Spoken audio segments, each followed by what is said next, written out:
If you take, say, a piece like this, if you look at the bar overhead, the weight of the bar overhead leaning on the plates underneath is holding up the plates underneath. But because the plates underneath are leaning 2.5 inches forward, it means that the bar then rides down. The bar rides down, the plate in front, this plate here, is vertical, which means that just the point of that bar touching this plate on its edge, right there, holds up all the other plates. There's nothing else holding the plates other than that bar leaning forward, kissing this plate, which is a 1/2 inch higher than the plate that's leaning forward. How did you figure that out? Actually, the Los Angeles County Museum asked me to be part of their art and technology program. And I chose to go with Kaiser Steel, which was something unheard of. Why would you go to Kaiser Steel for an art and technology program? And I wanted to go there to figure out different ways of building. And I was very concerned at the time with what overhead could hold up something underneath. How could I figure out the basics of certain ballast and tectonic structures? So I started to pile forms up out there. After I did that for maybe 2 or 3 months, then I came and reduced all I had learned to lead plates and just using very, very simple ideas of mechanics of building. And this show is a result of that. There's another piece here, if we come here. This is the same kind of configuration. You have 4 plates leaned up, not touching each other. The bar overhead holds up all the 4 plates that are underneath. Yeah. Has it ever collapsed? In the building of them, prior to using riggers, I just used people. So myself and 8 people would put these up together. Phil Glass, Steve Reich, a filmmaker named Michael Snow, when we were very young, put these up by hand. And in putting them up by hand, there were points where they would fall. But we learned how to do it together. Since then, I have riggers, professional riggers, putting them up. Did the doing of this, any ideas come out of this that led you to whatever the next step was? Because this was 69, 70, 71. These were really all about fundamentally learning how to build, learning how to make something stand, learning how to make something stand either by its compression in relation to each other or weight overhead. I finally abandoned these pieces because you couldn't enter into and through and around them, and I wanted to be able to open the space. But in terms of just the primary notion of building, how does one stand something up without a fixed joint? These were very, very instrumental and formative in terms of learning procedures that I invented to make something freestand. Are these part of some permanent collection somewhere? Are these the piece over here, the House of Cards, is part of the Permanent Collection Museum of Modern Art. This piece here is a permanent collection of the Museum Westfalen in Dusseldorf. This piece here, I'm not quite sure, but it's certainly someone owns it and it's in some museum. The piece at the far end I own. How many of your pieces have you kept? I think I kept, of these early lead pieces, I kept 4 or 5 because I really wanted to keep them. As we enter this room, this is the first thing. This is the first thing you'll see, but it's not the first thing that occurred chronologically in my development. But this is there's a reason that this is the first thing you will see. The way I set this exhibition up is that I wanted to put 3 big installation pieces in the first 3 rooms. And that unfolds until the back room, which is process pieces, and the other room on the other side are tectonic lead pieces. So as the show evolves, you have a piece that just deals with delineating a room. How do you actually draw a room in relation to its volume? How do you bring someone to the center of a room to look up? And this piece was called Delineator. I think it was done in the mid-70s or early 70s. It was done in Los Angeles. It's a plate put on the ceiling and the plate put on the floor. I had a retrospective here 20 years ago. It was also shown then the ceiling was lower. It's the idea of holding the volume, and if you walk to the center, of holding the volume. And this piece actually centers you in the space and redrawing it. I mean, if you think of it in the history of painting, it's almost like taking Tatlin's cross, lifting it up and putting you in between. But it really draws the room and forces you to the center and puts that plate flat up against the ceiling and makes you think about the axis of the floor to the ceiling and how you see the whole room. Where's this piece? Who owns it? Yeah. I do. You do? Yeah.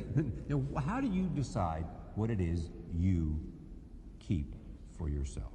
Well, you don't want to let go. It's not only that, but a work like this is very, very hard to place because a museum would have to give you a room, right? At one point when they were building the Los Angeles County Museum, there was a chance that this piece would be permanently installed. And what happened was that the engineer who was building the building kept putting it off, and then told the people, the powers that be, that he wasn't going to bring the museum in on time if he had to place this piece in the building, and so they turned down the commission and decided not to do it. But it was first shown in LA, and there was going to be an acquisition for it. That didn't happen, so I've kept it. This exhibition, at least two of the pieces, the new pieces, will leave this museum and go to Los Angeles? Yes. The pieces downstairs. Band was bought by the Los Angeles County Museum, and Sequence, the very first piece that you saw when you went into the room, that's going to go out with a series of drawings in between. Yeah. Actually, the structure of the museum out there is also an H. Very, very similar. It's just a little bigger. Built for sculpture. Built for sculpture. All right. Let's go in the next room, because we're beginning to see and what you want people to experience. Yeah. So you have someone walking through this. They've seen the ceiling and the floor, and now they come here, and we're beginning to see some sense of a further definition of the human reaction to space. Yeah, and I think here one of the interesting things that happens is if you look at this piece right here, if you're looking at the edge of this piece in relation to the plane, yeah. If you look right across here, this piece seems lower than that piece there. It does. Okay.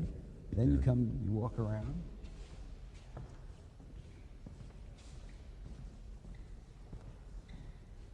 And the reverse starts to happen. So this piece deals with elements that are of the same elevation, but as you walk, they shift in relation to your relationship to them. Yeah, I got it. Got it? Yeah. And I've done a whole series of pieces that deal with elevational shifts as you walk. How did you discover that? By putting blocks of wood on the floor and walking around for days and looking at them. And just days. And saying, pondering what is it that I'm looking at that I don't understand? All of a sudden, something looks higher to my elevation in relation to the plane, depending on where I am, and lower. Yeah. Is that enough to deal with an idea in terms of space to make a work of art? And over the years, I've done maybe 20 now pieces that deal just with elevation. I did a large one last year at Larry Gagosian's gallery downtown that was called Repetitions and Elevations, that dealt with the circulation between elevations of a certain height that you walk between. These deal with elevations of a similar height that appear dissimilar. And this piece is called Guernica Benghazi, and it's called that because I built it in Spain. The museum in Madrid owns it. I built it, and the day I was building it, Benghazi was bombed. Yes. And Guernica was there in that museum, and I thought, why not just call it Guernica Benghazi? And the museum has acquired it, and it's been given a home there, and it has a permanent room for itself. You want, as we walk through here, these are all room installations, and they all deal with the definition of the space in a room. Either how do we know the 6 sides of the room between its top and bottom, how do we know an elevations in the room, or in this case, how are we centered in the room simply by placing a steel plate in the corner. Yeah. These steel plates, which bisect the corner, are freestanding. Yeah. Nothing's holding these plates up other than the corner. Yeah. There's no fixed joint. So if you take a plate and you actually just shove it into the corner itself will hold it up. The only way that this plate could possibly overturn is you'd have to lift it and pull it forward, because it can't move, because it can't go against that wall or that wall, because it's bisecting the wall. Right. And this was figured out, as we said earlier, in doing the Jasper Johns piece by taking a simple lead form, throwing it into the corner just to get it out of the way, and seeing that the lead was freestanding in the corner. And then immediately, and that was the big break for me, I had to go to riggers, and I had to go to a bigger scale, and I started dealing with room installations. The first piece was called Strike, and then after there was a piece called Circuit, and this is it. Yeah. And there's, I mean, it's so clear, the connections now, as you begin. I mean, you could almost see it. It's like an evolution that you can clearly see. But you don't see it at the time. Oh, of course not. I mean, because, you know, work leads to work, and you don't understand those connections, but you may in hindsight. But I don't think the development, even though it seems linear, was made with the linearity in mind. It's you build one thing, it leads to something else, it leads to something else. But at that time, and I'm still involved with the articulation of interior spaces, and these early ideas led to how do you declare or divide a space? How do you draw in a space? How do you hold a space in terms of its volume? How do you articulate a space? How do you turn a space into one of a sculptural concern, not an architectural concern? What's the difference in an architectural concern and a sculptural concern? I think the sculptural concern is for its inventiveness of form in and of itself. An architectural concern is for its utilitarian need in terms of its function. In a famous interview that you and I did, we had a conversation that came out of the notion of architect as artist. You strongly objected to architecture being considered art. You talked about art as having function, architecture as having function, art as having Purposely useless. purposely useless. Yeah.